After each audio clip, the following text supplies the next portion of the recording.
Bonjour à tous et bienvenue dans ce premier épisode du Tutorol, une série qui répertorie tous les builds de fun, originaux ou décalés par champion. Aujourd'hui le premier de la liste, à savoir Aatrox. 2 builds originaux sont possibles. On va surtout chercher à accentuer les forces de Aatrox, à savoir sa survivabilité et ses dégâts. On va commencer par le build tank, qui sera le plus facile des deux car il offre une plus grande marge d'erreur. Le second sera un build létalité, accompagné de vol de vie, plutôt axé assassinat. Si vous êtes uniquement intéressé par ce deuxième build, allez directement en deuxième partie de la vidéo. Petit rappel aussi des counters de Aatrox, donc les match-ups difficiles, ça pourra nous être utile pour la suite. Bon, et bien on est parti pour le premier build d'item. Alors, en mythique, le plus intéressant c'est de prendre l'égide solaire, parce que ça va vous donner déjà des PV, de la résistance et surtout un max de ténacité. On va en avoir un max besoin parce qu'en fait le but ça va être de foncer dans le tas. Vous allez faire un max de dégâts avec l'immolation et en plus vous allez avoir un max de ténacité et vous pourrez vous battre dans le tas sans aucun souci. Ensuite, selon si on est contre un AD ou contre un AP, on prend visage spirituel en deuxième ou côte épineuse. Côte épineuse si on est contre un AD, visage spirituel si on est contre un AP. Sachant que si vous avez le choix, vaut mieux prendre visage spirituel, vous aurez l'efficacité des soins qui sera augmentée. Donc dans les deux cas vous prenez ça en 2 et 3. Prenez des bots bien sûr, hein, selon ce qu'il y a en face bien sûr. Si c'est de l'AD, vous prenez des coques, et si c'est plutôt, s'il y a besoin encore plus de ténacité, vous prenez les cendres de mercure, hein, donc soit ça, soit ça. Puis par la suite, les deux derniers items que je vous conseille, c'est le gage de Sterak en 4 et le lithoplastron. Ces deux items vont être hyper utiles parce qu'ils vont vous donner de la survivabilité en fight et ça va vous permettre de mettre encore plus de dégâts avec l'immolation. Et surtout, lorsque vous allez obtenir les shields, vous allez pouvoir vous heal un max et en gros vous aurez en quelque sorte 2 vies quoi. Donc voilà, le build est plutôt simple à comprendre en soi, hein. On fonce dans le tas et on met l'immolation. Ok, donc pour les runes du premier build, quelque chose de très important. Il faut toujours prendre une poigne de l'immortel, car ça donne du heal. On va poke souvent avec l'auto-boosté de Aatrox. Ça va donner du poke, du heal et des PV max en plus. On prend, c'est parfait, c'est tout ce qu'on veut. Ensuite, on a deux options. Soit la démolition, le choix qui est le plus commun, le plus safe entre guillemets. Après, vous pouvez aussi prendre fontaine de vie, mais c'est plus compliqué car il faut être sûr de toucher les spells.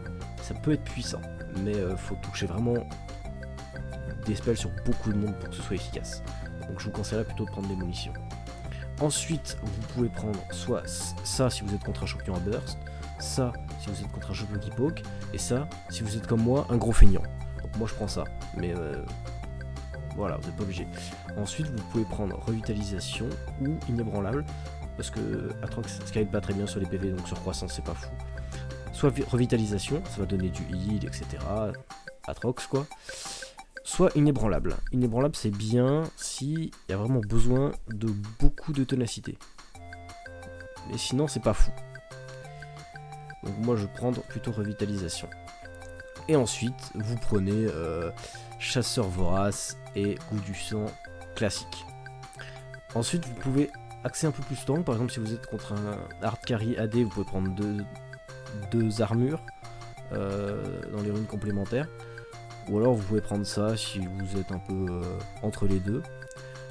Donc après vous adaptez, hein, soit ça, soit ça. Ce que vous pouvez faire aussi c'est ça, c'est-à-dire mettre par exemple prendre de la force adaptative et de l'accélération de compétences. Ça peut être utile aussi. C'est comme vous voulez en fait. Soit ce setup là. Non, pas ce setup là. Soit ce setup là, soit ce setup là. Soit celui-ci, en quelque sorte. Vous pouvez jouer à peu près tout ça. Voilà, donc les runes sont finies pour le premier build.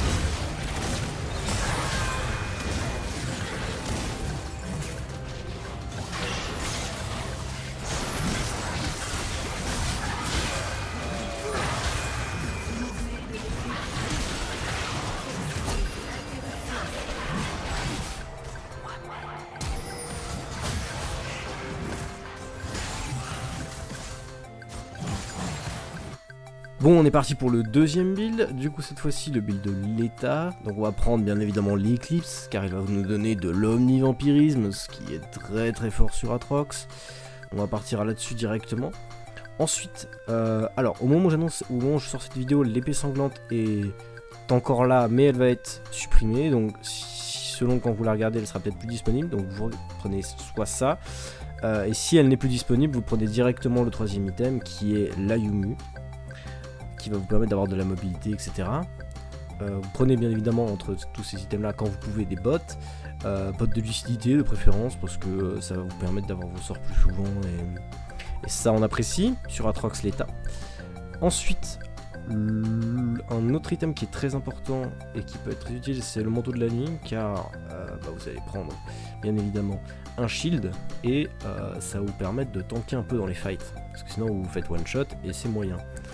Et après, donc en quatrième item, si vous avez pris l'épée sanglante, enfin si vous n'avez pas l'épée sanglante, ou bien en cinquième item si vous l'avez déjà, vous pouvez prendre soit une rancune de Serilda, très sympa, ça donne de l'accélération de compétences et ça slow un max tous les ennemis que vous aurez pris dans vos divers spells, ou alors vous pouvez prendre un crochet de serpent si jamais il y a des shields en face, ou une épée dentelée si vraiment en face ça se heal beaucoup trop, mais en général vous allez one shot, donc pas trop besoin de ça.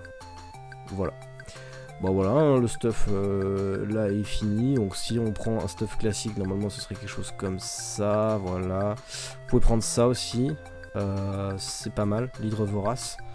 C'est vraiment si on veut avoir vraiment beaucoup de heal, mais comme le but là c'est de one shot, c'est pas forcément très utile.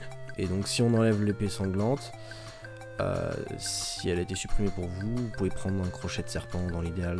Normalement ça fonctionne pas trop mal. Voilà. Moi, ce deuxième build est fini.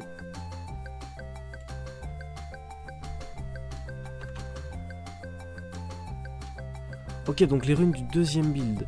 Tout d'abord, on peut jouer avec des runes classiques, donc Conquéror, Triomphe, Ténacité, puis Barou d'honneur, et enfin Chasseur vorace et Goût du sang. Ou alors, on peut jouer des runes un peu plus greedy, qui seront un peu plus basées sur le poke. Et dans ce cas là on prend Electrocute, on prend Rue offensive. Pourquoi Rue offensive? Parce qu'en fait vous allez avoir un dash très souvent en late, genre toutes les 3 ou 4 secondes. Donc vous allez proc la Rue offensive sans arrêt, vous allez sans arrêt avoir le bonus en létalité. Voilà, donc après il y a Arracheur d'œil pour avoir de l'AD. Et ensuite, alors moi ce que je vous conseille c'est de prendre Chasseur assez acharné. Comme vous êtes en gros un assassin, le plus important ça va être d'aller chercher les kills.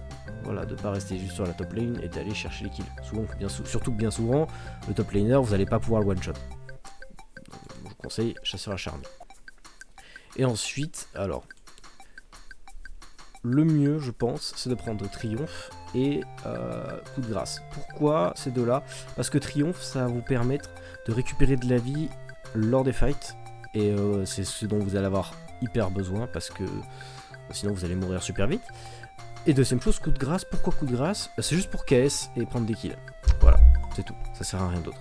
Et sinon après vous prenez attaque, le plus d'AD possible quoi. Le but c'est de voir en one shot. Et ben voilà, du coup je pense que c'est fini. Hein. Voilà, on a nos runes.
Et voilà, c'est déjà la fin de la vidéo, j'espère qu'elle vous aura plu, n'hésitez pas à la partager si c'est le cas, n'hésitez pas non plus à vous abonner à la chaîne YouTube, à me follow sur Twitter, ou encore sur ma chaîne Twitch, je fais des lives régulièrement, alors si vous appréciez le contenu, venez, et en attendant le prochain tutoriel, amusez-vous bien.